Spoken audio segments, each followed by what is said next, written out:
ಖಾತೆಗಾಗಿ ಖ್ಯಾತೆ ತೆಗೆದಿರೋದು ಸರ್ಕಾರದ ದೃಷ್ಟಿಯಿಂದ ಒಳ್ಳೆ ಬೆಳವಣಿಗೆ ಅಲ್ಲ.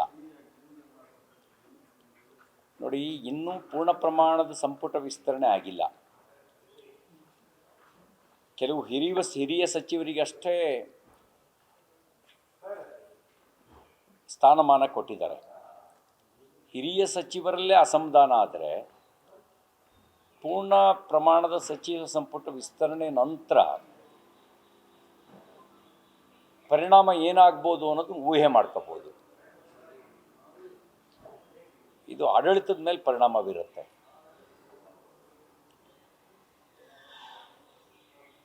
ಬಹುಶಃ ಇವ್ರನ್ನ ಸಂಭಾಳಿಸೋದ್ರೊಳಗಡೆ ಮುಖ್ಯಮಂತ್ರಿಗೆ ಬೇರೆ ಕೆಲಸ ಮಾಡೋಕ್ಕೆ ಸಮಯನೂ ಸಿಗಲ್ಲ, ಬೇರೆ ಕೆಲಸ ಮಾಡೋಕ್ಕೂ ಸಾಧ್ಯ ಆಗಲ್ಲ. ಒಂದು ಕಡೆಗೆ ರಾಜ್ಯದ ಆರ್ಥಿಕ ಪರಿಸ್ಥಿತಿ ಹದಗೆಟ್ಟಿರೋದು. ಹಿಂದೆ ಸಿದ್ದರಾಮಯ್ಯನವರು ಬಜೆಟ್ ಮಂಡಿಸ್ದಾಗಲೇ 26-27ನೇ ಸಾಲಿಗೆ ಅಂದಾಜು 1,34,000 ಕೋಟಿ ರೂಪಾಯಿ ಸಾಲ ಮಾಡಬೇಕಾಗತ್ತೆ ಅಂತ ಅವರು ಬಜೆಟ್ ಮಂಡಿಸೋ ಸಂದರ್ಭದಲ್ಲಿ ಹೇಳಿದರು. ಅಂದರೆ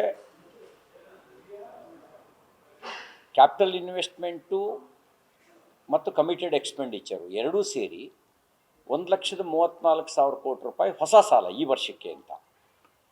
ಅದ್ರ ಜೊತೆಗೆ ಈಗ ಈ ಮುಖ್ಯಮಂತ್ರಿಗಳು ಕೂಡ ಇನ್ನಷ್ಟು ಘೋಷಣೆ ಮಾಡಿದ್ದಾರೆ. ಕೇಳಕ್ಕೆ ಇವೆಲ್ಲ ಚಂದ. ಫ್ರೀ ಬಸ್ ಪಾಸ್ ಅಂದರೆ ಯಾರಿಗೆ ಖುಷಿ ಆಗಲ್ಲ? ಬರೀ ವಿದ್ಯಾರ್ಥಿಗಳು ಅಷ್ಟೇ ಅಲ್ಲ, ಗಂಡಸರು ಕೇಳ್ಬೋದು ನಮಗೂ ಫ್ರೀ ಬಸ್ ಕೊಡಿ ಅಂಥೇಳಿ. ಆದರೆ ಪರಿಸ್ಥಿತಿ ಇನ್ನಷ್ಟು ಸಾಲ ಮಾಡಬೇಕಾಗತ್ತೆ. ಇವ್ರ ಹತ್ರ ಏನು ಆದಾಯವನ್ನು ಸರಿದೂಗಿಸ್ಲಿಕ್ಕೆ ಬೇಕಾದ ರೀತಿಯ ಇನ್ಕಮ್ ಇಲ್ಲ, ವೆಚ್ಚವನ್ನು ಸರಿದೂಗಿಸ್ಲಿಕ್ಕೆ ಬೇಕಾದ ಇನ್ಕಮ್ ಇಲ್ಲ. ಅವಾಗೇನು ಮಾಡಬೇಕು? ಇವರು ಹೆಚ್ಚು ಸಾಲ ಮಾಡಬೇಕು, ಇಲ್ಲ ಇನ್ನಷ್ಟು ತೆರಿಗೆ ಹೇರಬೇಕು. ತೆರಿಗೆ ಹೇರಿದರೂ ಜನಸಾಮಾನ್ಯನಿಗೆ ಹೊರೆ. ಹೆಚ್ಚು ಸಾಲ ಮಾಡಿದ್ರೆ ರಾಜ್ಯ ಸಾಲದ ಸುಳಿಯೊಳಗೆ ಈಗಾಗಲೇ ಸಿಗಾಕೊಂಡಿದೆ. ಆ ಸಾಲದ ಸುಳಿಯಿಂದ ಹೊರಗೆ ಬರೋಕ್ಕಾಗದೇ ಇರುವಂಥ ಪರಿಸ್ಥಿತಿಗೆ ತಲುಪಿಬಿಡುತ್ತೆ. ಇಂಥ ಸವಾಲುಗಳ ನಡುವೆ ಕ್ಯಾಬಿನೆಟ್ನ ಸಂಪುಟದ ಸಂಕಷ್ಟವನ್ನು ಸರಿದೂಗಿಸುವಂಥ ಸವಾಲಿದೆ. ಹೇಗೆ ನಿಭಾಯಿಸ್ತಾರೋ ನೋಡೋಣ. ಮಾನ್ಯ ಮುಖ್ಯಮಂತ್ರಿ ಶಿವಕುಮಾರ್ ಅವರು ಅನುಭವಿಗಳೇನೋ ಹೌದು, ಅವ್ರದ್ದು ವಾಸ್ಟ್ ಎಕ್ಸ್ಪೀರಿಯನ್ಸ್ ಇದೆ.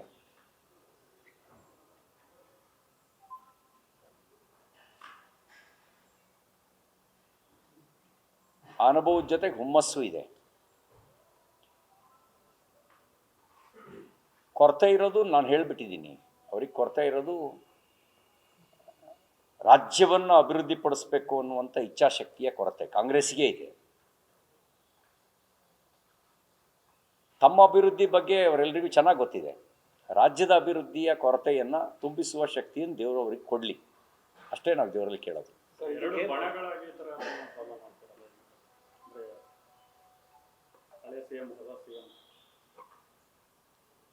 ಸಿದ್ದರಾಮಯ್ಯನವರು now also is most powerful.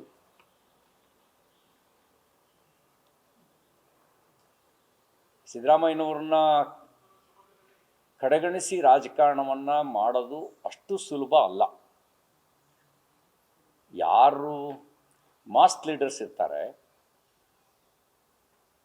ಅವ್ರ ಅಧಿಕಾರದಲ್ಲಿ ಇರಲಿ ಇಲ್ಲದೆ ಇರಲಿ, ಅವ್ರ ಪ್ರಭಾವ ಅಂತೂ ಇದ್ದೇ ಇರುತ್ತೆ.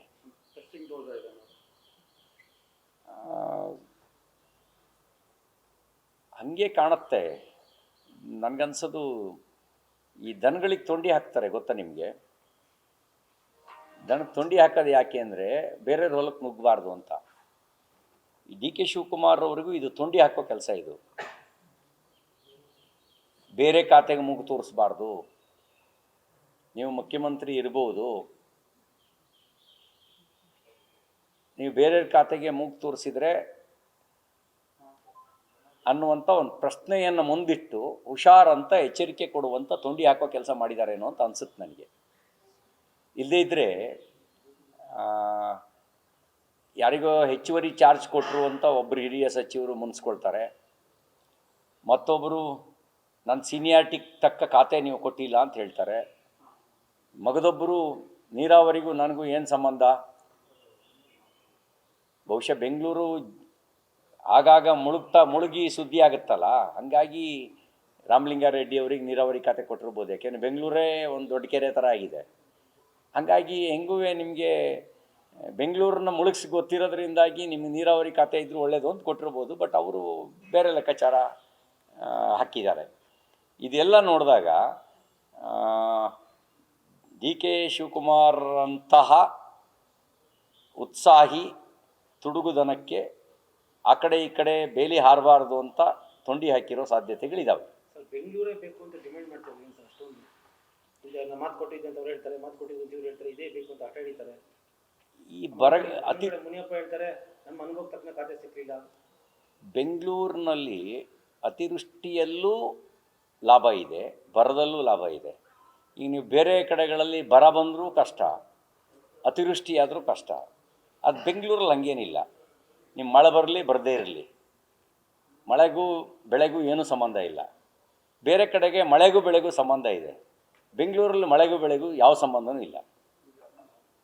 ಮಳೆ ಇಲ್ಲದೇ ಇದ್ರೂ ಬೆಳೆ ಬರುತ್ತೆ, ಮಳೆ ಜಾಸ್ತಿ ಆದರೂ ಬೆಳೆ ಬರುತ್ತೆ.